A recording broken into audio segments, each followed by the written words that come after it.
Hello, it's Randi Rhodes. Here's a clip from our show, and go to randyrhodes.com for the whole thing and a podcast. Buy a stinking podcast. Mary had a little lamb. The fourth, we believe that all men are created equal. To the magnificent mosaic that is America. From radio beacon to radio beacon. I have a dream today. Change has come to America. Knock, knock. Who's there? It's a figment of your imagination. Randi Rhodes Show. Turn up your mind. Jesus Christ. Listen up. You're going to love this. When I was in prison, I was praying and asking God. And God warned me not to get involved with politics. If Donald Trump actually does become president, it's going to be attributed to nothing else than a miracle from God. And we'll be able to describe it as nothing else than supernatural intervention. If Donald Trump is elected president of the United States, it will be a miracle.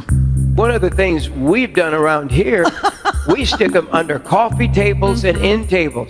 You just stack them up and then put a cloth over them. Yeah. Or get a piece of, cardboard or a piece of plywood, and you make a top, and then you just stack this food. You could have your whole living room with end tables and coffee tables made out of food buckets. Jackson is 50% Mexican. Yes. Jim, it's like you're Where's so his dad? fun. Isn't he cute? A good little Mexican boy here is going to help us introduce to you our brand new 20-year shelf life food. Oh, 20-year shelf life food. Oh, lovely. Yeah. He's eating the label. I'm supposed to be introducing this right here. This is so many different kinds of foods. Can you all see that right there? There's an enchilada. This is 20-year shelf life food, and I put some of that cheese sauce on the taco. It is so That's called good. queso. Cheese sauce is called queso. Oh, dear Jesus. That's also Oh, called boy. queso. I'm a gringo That's trying to tell you about queso. Mexican Queso. food. Yeah. It's not going to work. No, that's Little called Lori, queso. help me. You got some Mexican blood. 5 of our Oh, my kids God. are full-blooded Mexican kids. Oh, so my God. This is Mexican food that real-life Mexicans approve of. I don't know The about world you, has but come to an end. Holy crap. Jim Bakker, yes, that Jim Bakker, Tammy Faye's husband and jailbird, is now selling food buckets, but Mexican food buckets that you can store and cover with plywood or cardboard and turn it into lovely furniture.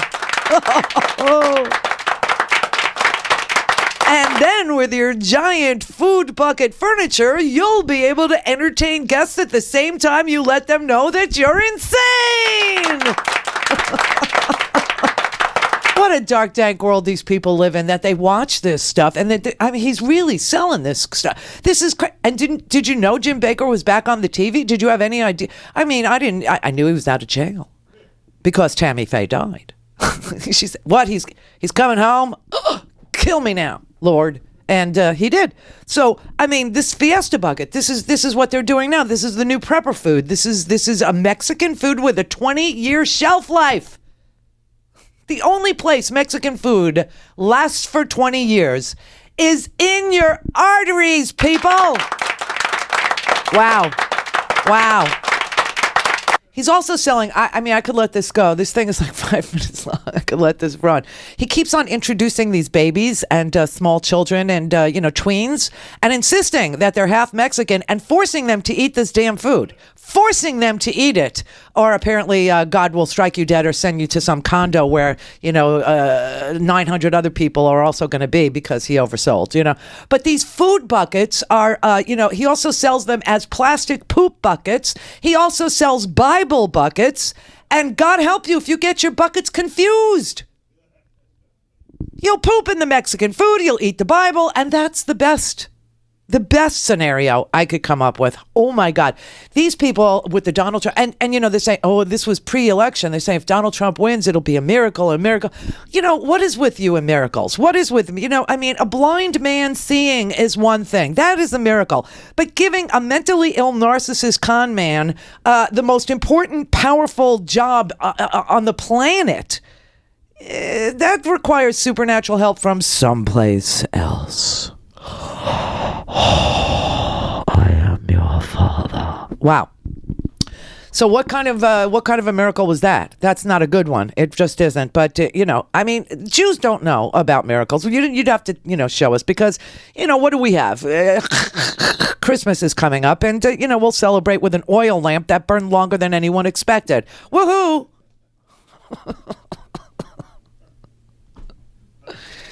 And I think that pales, besides having a day-glow orange freak become the president despite losing the election by 2.5 million votes. Here's something that got my whole Facebook community of trolls. They're not trolls. They're just, they're very, very angry people who only know how to call names. I mean, this is the first and only thing they know how to do is, call you a name. And so, I engage them. I do. I don't know why. I mean, they think Facebook is the only place we are. They don't understand that this thing is everywhere. But yeah, okay. They don't get it. They don't know it's on iTunes. They don't know it's on TuneIn. They don't know that there's 2 TuneIn channels. They don't know that it's on Periscope or YouTube or anything. They think it's just Facebook, And so, okay, good for them. But, we post a video and they go absolutely batshit crazy calling you names because this is all they know how to do. I mean, it's amazing that they'll make these ridiculous, the memes that you can make yourself. Like I use Image Flip to make a meme, and they'll say, "Did you hurt yourself when somebody squoze you out of their ass, you piece of shit?" This is what they say, and I'm like, "Wow, what a firm and great argument that was." That really solves everything now. Now I understand where you're coming from and why you voted for the freak of an orange man narcissist. I get it now. I know why you voted for an authoritarian. However, it's just fake news is what it is, and you can't really. I mean, I can blame them because you could try a little harder. You could, but it is this fake news that's actually informing them. It's just so.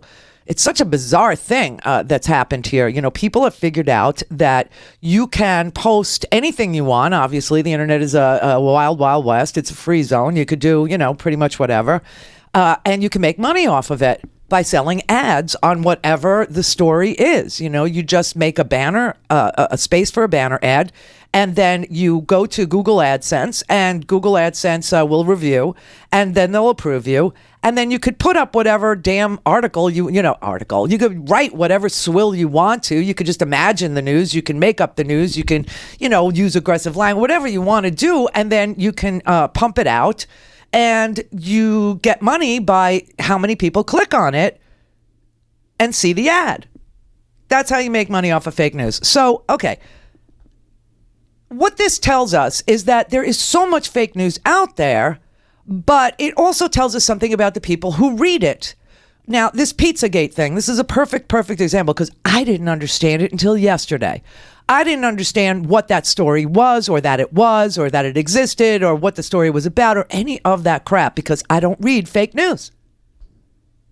I read real newspapers, honest to God, good newspapers that have fact checkers and editors and ombudsman and, $50,000 it costs to do an ad in those real newspapers because they have earned that kind of credibility with the general public and the world. So, you read the Wall Street Journal, you read the New York Times, you read the Washington Post, whatever. There's plenty of, you read Vanity Fair is a great magazine if you like it with, fashion mixed in, but whatever. These are places that have earned your respect through credibility, being credible year after year after year, with the one exception of the New York Times and that Judith girl who now works for Newsmax, who wrote the false story about Saddam Hussein having, a yellow cake uranium and that he was on the verge of a nuclear weapon and we had to go to war, right? So they fired her and now she works for Newsmax, a fake news site.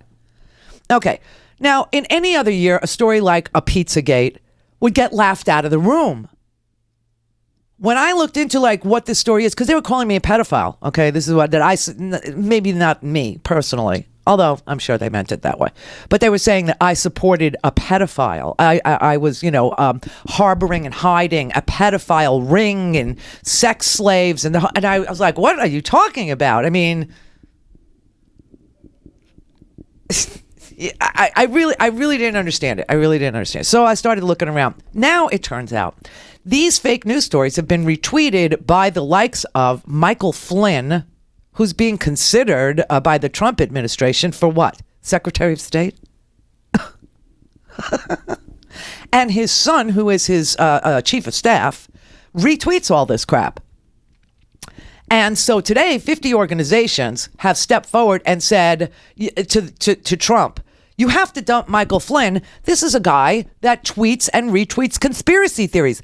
But, if Trump was reflective, he would realize and know that he also does that. Trump retweets conspiracy theories. Trump, has said, he's actually said he thinks that Scalia was murdered. He was on the Alex Jones show, which is nothing but conspiracy theories.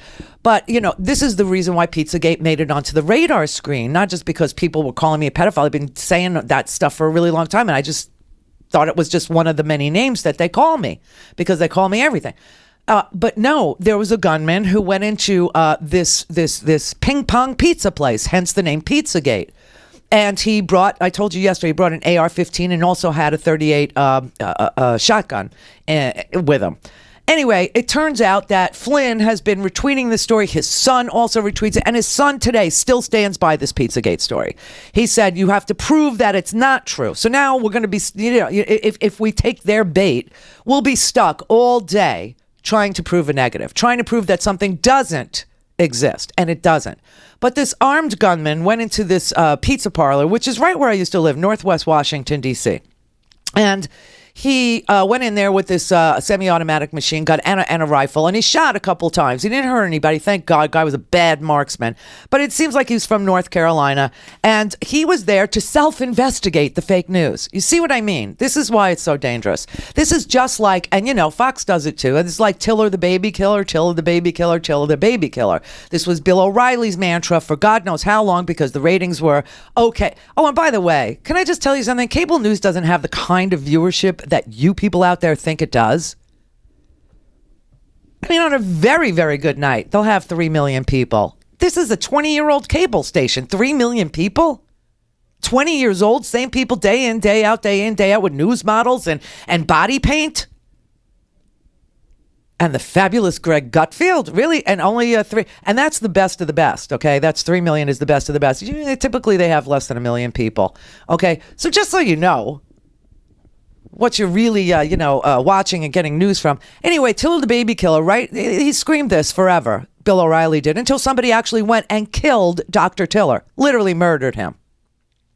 So the same kind of thing is happening now, but it's all over the internet. Now, here's what this fake news tells you about us as a society. It doesn't tell you, I could tell you why people do it. I just did. There's money to be made. Clickbait is clickbait for a reason. The more people you can get a click on something, the more money, the more views your ads get. And it's not your ads, it's Google's ads. Google puts the ads in for you. And they have algorithms that kind of know, if this guy's reading this swill, he'll fall for anything, so let's sell him X. Okay, so there's algorithms that are, doing this, and they're algorithms that, insert the ads into the most gullible people's feeds and blah, blah, blah. And that's how you make money. But what does this tell us about us? Okay, about us, this tells us that anybody who believed in Pizzagate, which was a made-up story about Hillary Clinton and John Podesta running a child pedophile ring out of a ping pong parlor in Northwest Washington, D.C., a very hip part of town, where people go to have pizza, drink a beer, and play ping pong and listen to music. That's what this place is. That's what Comet Pizza is. It's Comet Ping Pong and Pizza. Now, these people, obviously, because they call names and do nothing more and can't argue their position to save their lives, and when they do argue, the stuff that they put forward as evidence and proof, this is why it dawned on me, because I actually talked to them. So I realized that when they try to prove their argument, they don't include, they include, faux facts about things that haven't happened, didn't ever happen, awards that people never won, things that people never did. Donald Trump is supposed to be the hero of the inner city, according to their fake news feeds. You know, Donald Trump is all, you know, he's an Ellis Island Award winner. I'm from New York. What the hell is the Ellis Island Award? I looked it up. Hillary won it too. It seems like a pay-to-play award. You know, you donate a certain amount of money somewhere, or you give a certain amount of money somewhere, or you pay the organization and you get the award. There's lots of that going around. Anyway, I realize this is all fake news. Here's what it tells us about us. I don't believe these people believe this fake news as much as I think they want to. And it tells me that they're looking for ammunition to support their hate and their desire to burn down America. You know, they want to burn it down. Anybody that will come in here and tell them they're going to burn down the system, that's their guy. And they don't really know what's on the other side. I think it would kind of be like Somalia. That's a place with no government. How'd that turn out? But they quote these fake news sources because they are looking for weapons. They believe they're at war with me. They believe they're at war with you. And so they'll click on anything that helps them feel the hatred. This is the Randi Rhodes Show. To speak with Randi, dial 561-270-3844. That's 561-270-3844. Go to randyrhodes.com for the whole thing and a podcast. Buy a stinking podcast.